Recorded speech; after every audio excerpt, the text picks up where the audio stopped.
నేను మా కుగ్రామం ఇక్కడనే, నేను లోకల్లోనే ఉంటాను.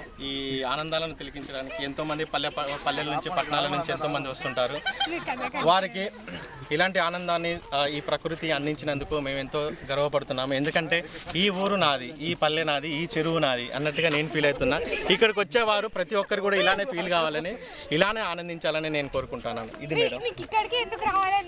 మేడం నా కుగ్రామం ఇది కాబట్టి నేను అప్పుడప్పుడు ఈ అందాలను తిలకించడానికి వస్తున్నాను. ఎక్కడో పట్టణాల నుంచి వచ్చేవాళ్ళు ఈ ఆనందాన్ని ఈ ప్రకృతిని ఆస్వాదించడానికి వస్తున్నారు. పల్లెటూరులో నేను ఈ ఊర్లో పుట్టి ఇక్కడ పెరిగిన కాబట్టి ఈ ఆనందాలను నేను కూడా ఆస్వాదించాలి. కాబట్టి వచ్చిన ఈ ప్రకృతి ఆస్వాదించే వాళ్ళతో నేను కూడా ఆస్వాదించాలని నేను ఇక్కడికి వచ్చిన. లాభాలు ఏంటంటే ఇప్పుడు మేము కొంతమంది ఎంతోమంది జాబ్ చేసే వాళ్ళు సిటీలో అక్కడక్కడ పెరిగి అక్కడక్కడ ఉండి వస్తూ ఉంటారు. అక్కడ ఆ జాబ్ ప్రెషర్లను తట్టుకోలేక వాళ్ళు ఏదో కొద్దిగా వాళ్ళ ఆత్మ సంతృప్తి కోసం ఇక్కడికి రావాలి, ఏదో పల్లెటూరులోకి వచ్చి ఏదో బయటకు వచ్చి చేయాలనే వాళ్ళకి ఆలోచన ఉంటుంది. కాబట్టి ఇలాంటి ప్లేస్ వాళ్ళకు ఎంతో అనుగుణంగా ఉంటుందని నేను అనుకుంటున్నాను మేడం. లేదు, ఈ చుట్టుపక్కల మా పల్లె ఈ పల్లెటూరు ఈయనే కాకుండా ఇక్కడ దగ్గరలో ఉన్నటువంటి రామప్ప గుడి, రామప్ప చెరువు కూడా ఎంతో పెద్దది. కాబట్టి మేము అక్కడికి కూడా అప్పుడప్పుడు వెళ్తూ ఉంటాము.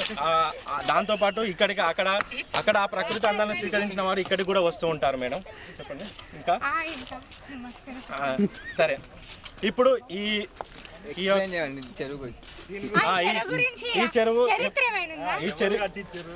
దీని చరిత్ర నాకు కొంతవరకే తెలుసు.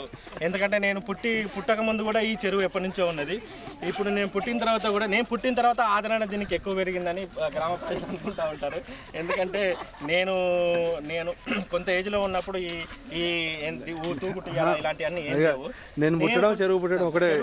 చెరువు స్టార్ట్ అయిన కొన్ని సంవత్సరాల తర్వాత ఈ తూగుట్టియాల వచ్చింది. కాబట్టి ఇప్పుడు ఈ ఎదుగుదల అనేది, ఈ యొక్క డెవలప్మెంట్ అనేది ఇక్కడ ఎక్కువ స్టార్ట్ అయ్యి ఇప్పటి నుంచి ఇంకా ఎక్కువ స్టార్ట్ కావాలని గ్రామ ప్రజల్ని ఈ యొక్క డివిజను ఎమ్మెల్యేలను వీళ్ళందరినీ కోరుకుంటున్నాను నేను.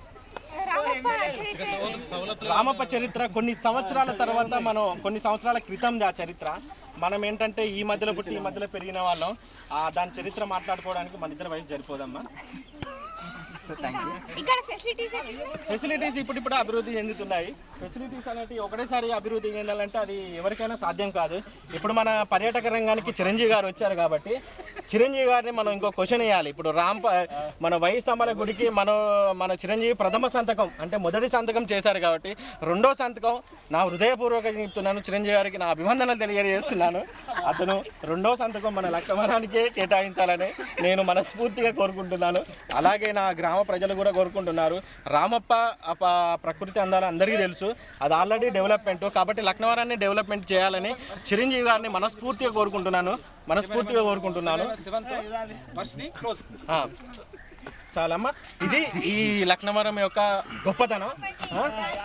Thank you Varshini.